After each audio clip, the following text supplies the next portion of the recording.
नमस्कार, मैं सुरेश कुमार। सबसे पहले आपसे रिक्वेस्ट है कि अगर आपने चैनल को सब्सक्राइब नहीं किया है तो सब्सक्राइब बटन पर क्लिक करके चैनल को ज़रूर सब्सक्राइब कर लें।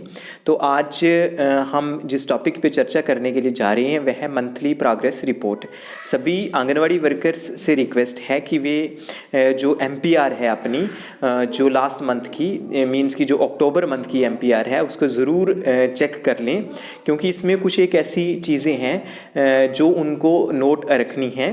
तो इसमें हम अक्टूबर की अगर जहाँ पे एमपीआर में आते हैं तो सबसे पहले जो बेनिफिशरीज़ दिए गए हैं जी है कि टोटल बेनिफिशरीज़ कितने हैं। जैसे जो पर्टिकुलर आंगनवाड़ी वर्कर हैं जी जिनकी मैंने जो पोषण ट्रैकर है जो ओपन करके रखा है, इसमें टोटल जो एक्टिव बेनिफिशरीज़ रहे हैं अक्टूबर मंथ में वो 23 रहे हैं। और जो न्यूली रजिस्टर मतलब कि अक्टूबर मंथ में कितने बेनिफिशरीज़ को रजिस्टर किया था वो एक बेनिफिशरी का जो नया आया था। तो इनएक्टिव ड्यूरिंग द मंथ जी बहुत सारी आंगनवाड़ी वर्कर्स पूछती रहती हैं कि इसका क्या मतलब है। इसका मतलब है कि जो बेनिफिशरी है बेनिफिशरी पहले तो बेनिफिशरी था लेकिन अक्टूबर मंथ में वो बेनिफिशरी नहीं रहा। कहने का मतलब है कि फॉर एग्जांपल कोई लैक्टेटिंग मदर है तो अगर उसके जब 6 महीने पूरे हो जाते हैं तो वो बेनिफिशरी हमारी नहीं रहती है। तो ये हो सकता है कि वो पर्टिकुलर जो बेनिफिशरी है वो लैक्टेटिंग मदर रही हो।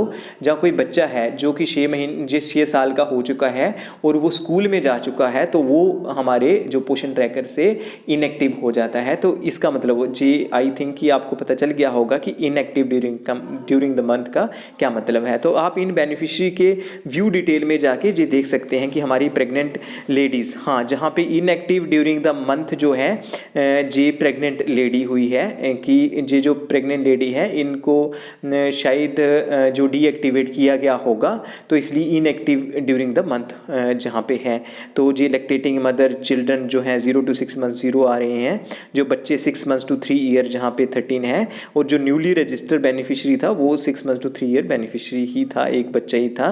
तो उसमें जैसे चिल्ड्रन 3 to 6 year जहाँ पे 9 आ रहे हैं।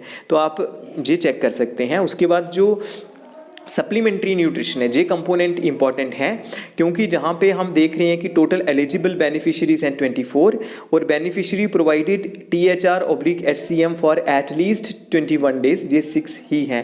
दैट मीन्स कि जो एटलीस्ट 21 डे जिन बेनिफिशरीज को HCM और THR प्रोवाइड किया गया है तो वो 24 ही होने चाहिए। सभी बेनिफिशरीज को जो है हमने जो न्यूट्रिशन है वो देना है। जी अलग बात है कि शायद आंगनवाड़ी सेंटर में अगर न्यूट्रिशन नहीं रहा हो तो वह अलग बात है, लेकिन इस मंथ में ऐसा नहीं करना है क्योंकि इस मंथ में सभी आंगनवाड़ी सेंटर्स में जो न्यूट्रिशन है वो अवेलेबल है। तो इसलिए आपने सभी बेनिफिशरीज का जो THR है या HCM है ये ज़रूर भरना है। उसके बाद इसलिए जे days for of THR provided days of THR provided कितने दिन दिया गया है जे 150 डेज आ रहा है। तो जे भी कम है तो आपने जे ध्यान रखना है कि जो आप THR जो HCM है जे डेली बेसिस पे जो बेनिफिशरीज का ज़रूर फिलअप करें। जे HCM तो डेली बेसिस पे होगा, जो THR है वो 7 दिन या 15 दिन या 25 दिन का आप फिलअप कर सकते हैं। उसके बाद जहाँ पे हम देख रहे हैं कि HCM प्रोवाइडेड 0 डे आ रहा है, ये भी गलत है क्योंकि जो 3 to 6 year जो बेनिफिशरीज हैं उनको मैक्सिमम हम HCM ही प्रोवाइड करते हैं। तो HCM जो बेनिफिशरीज को ज़रूर आपने क्लिक करना है जिनको हार्ड कुक्ड मील देते हैं। चाहे अगर आप जिन भी बेनिफिशरी जिन कैटेगरीज को आप जो HCM हार्ड कुक्ड मील देते हैं, खाना बना के देते हैं, उनका आपने डेली बेसिस पे जो HCM है वो ज़रूर क्लिक करना है। फिर हम जहाँ पे देख रहे हैं प्री स्कूल एजुकेशन जे ठीक है जी 3 से लेके 6 साल तक के बच्चे इस सेंटर में 9 हैं। तो 15 दिन से ज़्यादा और 21 दिन से ज़्यादा जो है जो प्री स्कूल एजुकेशन वगैरह प्रोवाइड की गई है वो 9 ही बच्चे हैं। तो उसके बाद जो होम विजिट वगैरह हैं ये भी ठीक है, इनके 5 टारगेट था और 5 ही इन्होंने कंप्लीट किए हैं। उसके बाद ग्रोथ मॉनिटरिंग आपको पता ही है कि हाइट और वेट जो है वो बच्चों का ज़रूर करना है और वो कोशिश करनी है 15 तारीख से पहले ही आपने करना है। जहाँ पे 22 बच्चे थे और और 22 का ही हाइट और वेट हुआ है, दैट मीन्स ये ठीक है। उसके बाद जहाँ पे जी भी दिया गया है, अगर जी हाइट वेट के बाद जहाँ पे कॉलम्स दिए गए हैं severely stunted, moderately stunted, Owaisi, overweight, severely underweight, moderately underweight, Sam और मैम, अगर इन कैटेगरी में कोई बच्चा आता है तो आपने इस बच्चे को नोट रखना है और आपने क्या करना है कि इस बच्चे को डबल डाइट देनी है और जो कंसर्न्ड आपके सुपरवाइजर्स हैं, आपके वर्दी CDPOs हैं, उनको इंटीमेट करना है कि ये जो बच्चा है जी हमारा सैम आ रहा है या मैम आ रहा है, जहाँ सीवियरली स्टंटेड आ रहा है, मॉडरेटली स्टंटेड आ रहा है, सीवियरली अंडरवेट है, मॉडरेटली अंडरवेट है, तो इसीलिए उस बच्चे को ताकि हम रेफरल सर्विसेज वगैरह दे सकें और उस बच्चे को जो हॉस्पिटल में जहाँ जो डॉक्टर्स हैं उनसे जो है स्क्रीनिंग करवा सकें, उसको उनकी जो हेल्थ मॉनिटरिंग कर सकें कि क्या काज रहा है कि जो बच्चा है सैम या मैम आ रहा है।